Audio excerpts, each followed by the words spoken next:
Como receber os valores inclusos na recuperação judicial? Você tem essa dúvida? Quer saber como funciona? Fica aqui comigo que eu vou falar tudo sobre isso logo após a vinheta.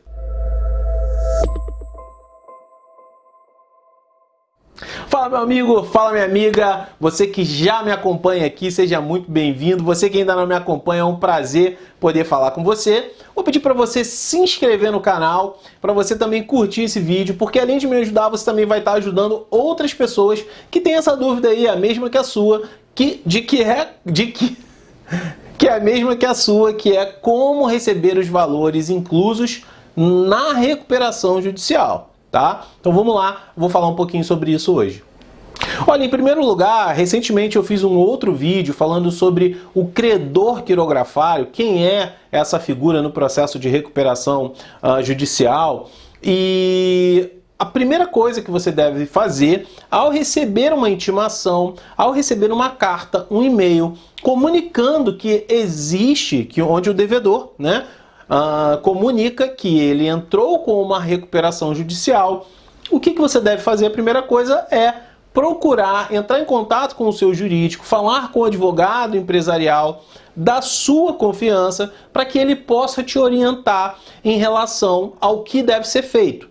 Eu vou falar aqui, fica tranquilo que eu vou falar aqui o passo a passo, né, do que deve ser feito hoje, do que deve ser feito no processo de recuperação judicial, para que você garanta o recebimento do crédito. Por que eu estou falando isso? Porque muitas vezes o que eu vejo é que o credor ele recebe aquela intimação, muitas vezes ele se chateia, fica chateado, fica triste, amargurado e deixa aqueles valores para lá. Ou muitos não querem saber de procurar um auxílio para poder garantir o recebimento dos valores lá que forem apontados no plano de recuperação. Então, eu estou fazendo esse vídeo aqui justamente para esclarecer essas dúvidas de como receber esses valores no plano de recuperação judicial. E aí eu já quero entrar aqui no primeiro ponto, né? O primeiro ponto é, se você recebeu a intimação, você precisa analisar se os valores que estão lá na relação de credores, que a tua empresa está figurando, muitas vezes são muitas folhas que você tem que procurar lá e ver, olha, esse valor aqui confere, esse valor não confere.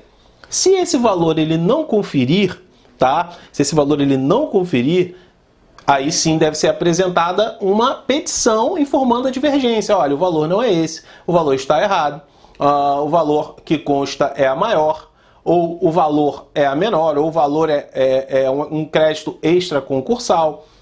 Então, assim, existem os primeiros passos. Na verdade, eu até pulei um passo aqui que eu gosto de fazer, que é protocolar uma petição juntando uma procuração do credor e pedindo para que as publicações saiam no meu nome, para que eu possa ter ciência do que está acontecendo nos autos da recuperação judicial. E talvez você nem saiba o que é uma recuperação judicial. Bom, a recuperação judicial é uma lei de 2005, a lei 11.101 de 2005, e a lei 11.101 de 2005 ela tem uma função social, que é manter aquela empresa em funcionamento, aquela empresa que entrou com a recuperação judicial, manter aquela empresa em funcionamento, porque isso, da mesma forma que mantém os empregos, né? A teoria é essa, manter os empregos. A função da recuperação judicial é justamente essa, auxiliar a empresa para que aqueles empregos sejam mantidos, para que a economia daquela cidade, daquele bairro, que muitas vezes depende daquela empresa, ela continue a funcionar e assim ela possa beneficiar não só a empresa, mas também todos que ali atuam na região, que prestam serviços de forma indireta e também aos funcionários que prestam serviços de forma direta. Desde 2007 que o número de recuperações judiciais ele já era um número elevado. Lá no artigo que eu tenho no blog eu falo um pouco sobre isso, mas o que assusta é que houve um aumento agora durante esse período da pandemia dos pedidos de recuperação judicial. Isso também está lá no blog, eu vou deixar o link aqui, já está passando aqui, para que depois você dê uma olhada lá e entenda um pouco melhor disso que eu estou falando, tá? Outra dúvida muito comum é que o credor quirografário, a empresa que tem um crédito a receber numa recuperação judicial, se vai ser recebido, se vão ser recebidos todos os valores que lhes são devidos, né? E o que acontece é o seguinte, a maioria das empresas, quando elas ingressam com um pedido de recuperação judicial, é feito um pedido de deságio. O que é esse deságio? O deságio é um desconto no valor da dívida. Já teve casos onde nós atuamos em que o valor do deságio era de 80%. Ou seja, se você tinha ali 10 mil reais para receber, muito possivelmente, se não houvesse uma impugnação, se não houvesse ali uma atuação direta nesse sentido, esse deságio ele ia acabar permanecendo. Por isso é importante você ter uma assessoria dentro da recuperação judicial, principalmente se você é um credor quirografário, para poder ali atuar em seu favor, tá ok? E uma observação importante é estar atento ao prazo do artigo 55 da Lei de Recuperação e Falência para impugnação do plano, tá? Isso é de suma importância. Então, são muitos detalhes que devem ser observados aí no decorrer da recuperação judicial. E aí, por fim, você vai me perguntar, eu preciso de advogado na recuperação judicial? Por qual motivo o advogado é necessário? Olha, eu recomendo sempre que você tenha um profissional, um advogado especialista em direito empresarial da sua confiança para te auxiliar, para acompanhar, tomar as medidas cabíveis e necessárias dentro do processo de recuperação judicial. Muitas vezes é um processo imenso, a gente já teve aqui processo de recuperação judicial de mais de 50 mil folhas. Então, acho que o empresário ele tem que estar mais preocupado e tem expertise para cuidar do negócio dele.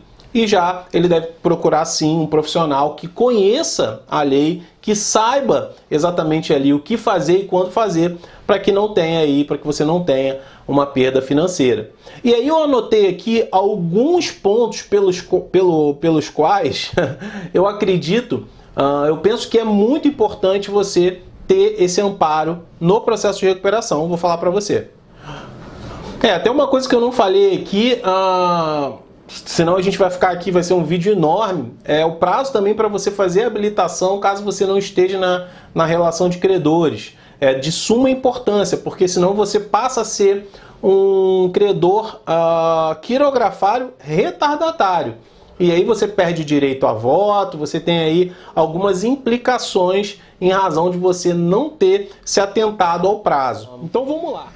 Quais são os motivos, né, para você ter uma assessoria jurídica especializada, acompanhando ali a recuperação judicial, onde você recebeu uma intimação, onde você é credor quirografário?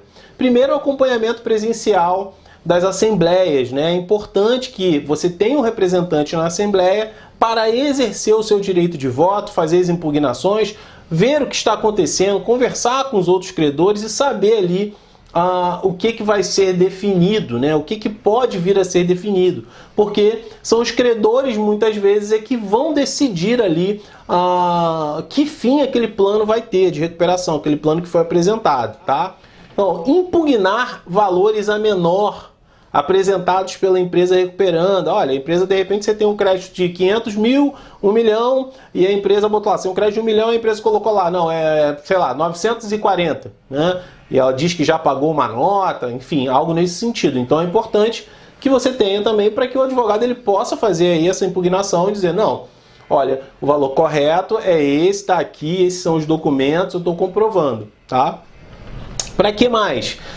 Impugnar propostas absurdas contidas no plano de recuperação, recorrer de decisões que afrontem a lei de recuperação judicial e falência, informar os dados bancários no momento correto para que a recuperanda possa efetuar os pagamentos. É muito comum. É muito comum a empresa ela sequer informar os dados bancários na recuperação e quando o plano começa a ser executado, a empresa ela não está recebendo. Por que ela não está recebendo? Porque ela não informou onde esses valores deveriam ser depositados, né? E até no artigo eu falo um pouco mais sobre isso, mas aí vamos seguir. Notificar ao juízo o não pagamento das parcelas propostas no plano. Inclusive isso pode gerar aí a falência da empresa se ela descumprir o plano. É muito difícil ocorrer, mas a legislação fala sobre isso. Comunicar ao juízo que existem créditos extraconcursais, os quais a empresa está inadimplente. Isso também é um grande problema. Vou deixar para falar isso em outro vídeo, mas isso também é um grande problema para a empresa que pediu a recuperação judicial, tá? E para que você não seja um credor retardatário e perca seus direitos. Então, assim, são muitos motivos, né?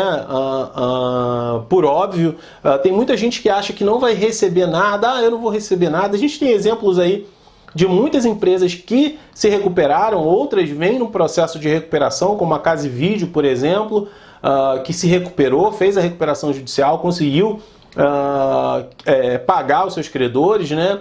Então, assim, é importante que tenha sim um acompanhamento. Se não tiver um acompanhamento, é pior. Tá bom? Bom, gente, é isso.